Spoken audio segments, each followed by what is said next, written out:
Thinking of starting a business but want safety, flexibility, and less compliance?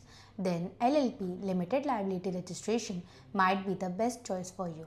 Hi, I am Anjali from Diligence Certification, and today I will explain what an LLP is in the simplest way as possible. What is an LLP? An LLP is a business structure where two or more people run business together. Your personal money and property stay safe if the business faces losses. Only the amount you invest at your business is at risk. It works like a partner, simplest to run, but gives protection like a company.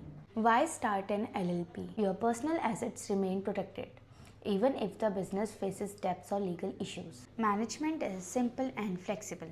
Partners can decide their role without strict company regulations. Compliance is much lower as compared to a private limited company. Taxation is straightforward. LLP avoid dividend taxes and partners are not taxed separately on profit sharing. It builds strong credibility. Clients, vendors and banks trusted LLP because they operate as a registered legal entity. How to register an LLP?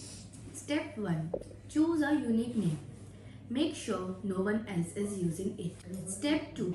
Pick minimum 2 partners. One partner must be an Indian resident. Step 3. Get digital signature. Needed to sign the documents online. Step 4. Prepare the LLP agreement. This shows how the partner shares profit and run business. Step 5. File all the documents with government including ID proof, address proof and the tax agreement. Step 6. Receive your certificate of incorporation. Once approved, your LLP is officially registered. Step 7. Apply for TAN, GST and PAN if needed. You are all set to start your business legally. Benefits after registration. After your LLP is registered, you enjoy full legally recognition, easier bank loans and business deals, flexibility to add or remove partners, smooth day-to-day operation. At Diligence Certification, we are here to guide you from start to end. Don't forget to like, share and subscribe for more compliance tips. Thanks for watching.